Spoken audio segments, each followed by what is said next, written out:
বিসমিল্লাহির রহমানির রহিম। 1 আগস্ট 2025। আলোচনার বিষয় হলো, আজকে সামাজিক যোগাযোগ মাধ্যমে দেখলাম তারেক রহমানের একটা ছবি।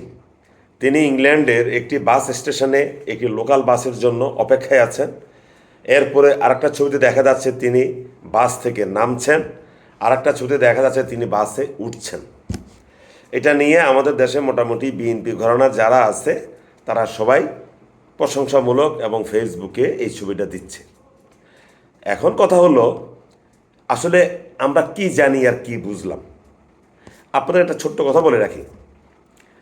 1/11-এর সময় লন্ডনে বা ইংল্যান্ডের প্রধানমন্ত্রী ছিলেন টনি ব্লেয়ার। তার স্ত্রী ছিলেন ইংল্যান্ডের খুব নামকরা 10জন নামকরা আইনজীবীর একজন, অ্যাডভোকেট। শিশুদের এবং নারীদেরকে নিয়ে তিনি কাজ করেন। তিনি বাংলাদেশে শেখ হাসিনার ওয়াজেদের মামলার বিষয়ে তিনি বাংলাদেশে এসেছিলেন। আপনাদের যাদের ওই সময়ের ছবি আজ মনে থাকার কথা তারা বুঝবেন।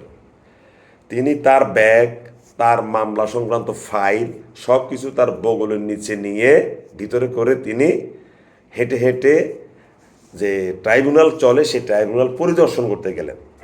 আবার তিনি সেখান থেকে বের হলেন, সমস্ত ফাইলগুলো তার বগলের নিচে একটা ফাইলে। ইচ্ছে করলে কিন্তু তিনি এই ফাইলটা বাংলাদেশে কারো না কারো হাতে দিতে পারতেন, কিন্তু তিনি এটা দেন নাই। তার কারণটা হলো, এই ব্রিটিশরা যাদের মন্ত্রী দেখবেন হাই প্রোফাইলে যাদের সচিব টসিব আছে না, দেখবেন যখন বাংলাদেশে আসে ওদের ব্যাগটা কিন্তু ওরা কাঁধে নেয়, ওরা কাঁধে ঝুলায়, এবং ওদের ব্রিফকেস বা লাগেজ ওরা নিজেরা টেনে টেনে ওরা বিমান থেকে নেয়, উঠায়, হাঁটে। ওরা এইরকমই, ওখানে সিস্টেমটা এইরকম। এটা ওই দেশের মধ্যে কোনো কিছু না। এখন তারেক রহমান যেহেতু ইংল্যান্ডে থাকেন, লন্ডনে থাকেন, তিনি ওই পরিবেশেই তিনি এখন অভ্যস্ত। এখন ইংল্যান্ডে উনি যদি একজন স্টাফ রাখতে চান, আর কত টাকা বেতন দিতে হবে এটা আমার চিন্তার বাহিরে। ইংল্যান্ডে যারা মন্ত্রী তারা তাদের লাগেজ তারা নিজেরাই বহন করে, যারা মন্ত্রী সচিব তাদের ফাইল তারা নিজেরাই ক্যারি করে। অনেকেই ট্রেনে করে যায়, হয়তো প্রধানমন্ত্রীর জন্য আলাদা একটা গাড়ি থাকতে পারে বা বিশেষ বিশেষ মন্ত্রীর জন্য গাড়ি থাকতে পারে। অনেক আমলা যারা আমাদের দেশে যারা ডিসি র্যাঙ্কের অফিসার যারা আছে এরা এইভাবে মেট্রোতে বা ট্রেনে করেই চলে যায়। এটা তাদের ট্রেডিশন এবং তাদের জনগণ এটা পছন্দ করে। এখন মনে করেন বাংলাদেশে কেন করে না? হ্যাঁ, মূল সমস্যাটা হলো এখানে। আমরা বাংলাদেশের যারা মানুষ, আমরা মনে করি যিনি নেতা তিনি থাকবেন ডাঁট ফাট হয়ে, 1 ঘন্টা পর পর তিনি তার পাঞ্জাবি বদলাবেন, নেতার পাঞ্জাবি কড়ে মার দেওয়া, হ্যাঁ, ইস্তারি থাকতে হবে, তাহলে আমরা তাকে নেতা বলি। সানগ্লাস থাকবে, হাতে দামি ঘড়ি থাকবে, যেই নেতার যত দামি গাড়ি থাকে মানুষ তাকে খুব সম্মান দেয়। আসলে কিন্তু আমাদের বাংলাদেশের মানুষ আমরা এগুলোতে অভ্যস্ত।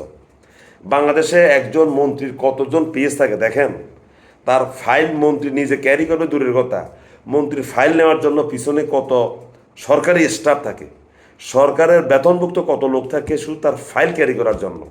আর দলের চেলা চামুন্ডা তো কথা বাদেই দিলাম। এটা হলো আমাদের বাংলাদেশ, আমরা এইভাবে অভ্যস্ত। একটা ছোট্ট ঘটনা বলি। ঈশ্বরচন্দ্র বিদ্যাসাগরকে পশ্চিমবঙ্গের কোথাও সম্বর্ধনা দেওয়া হচ্ছে।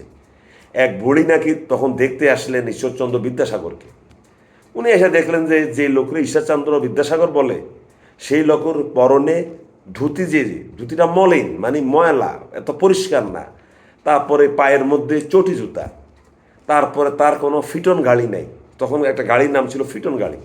ওই বুড়ি বলতেছে আক্ষেপ করে, তোরা যে আমাকে আনলি এখানে কষ্ট করে, এই তোদের ঈশ্বরচন্দ্র বিদ্যাসাগর, এ বেটার ধুতি ময়লা, জামা ময়লা, পায়ে চটি, একটা দামি গাড়ি নেই।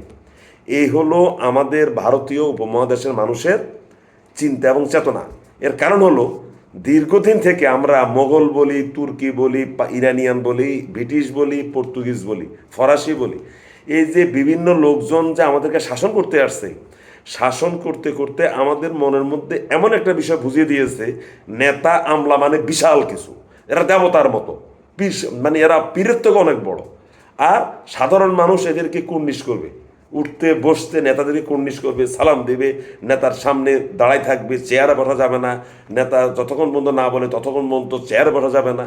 এই হলো আমাদের কালচার। তো যে কথাটা বলছিলাম তারেক সাহেবের ঘটনা দিয়ে, আসলে কিন্তু ইংল্যান্ডে তারেক সাহেব না, আরও কেউ গেলেও এই পরিবেশেই থাকতে হবে, এই পরিবেশেই তাকে চলতে হবে, এটাই নিয়ম নীতি।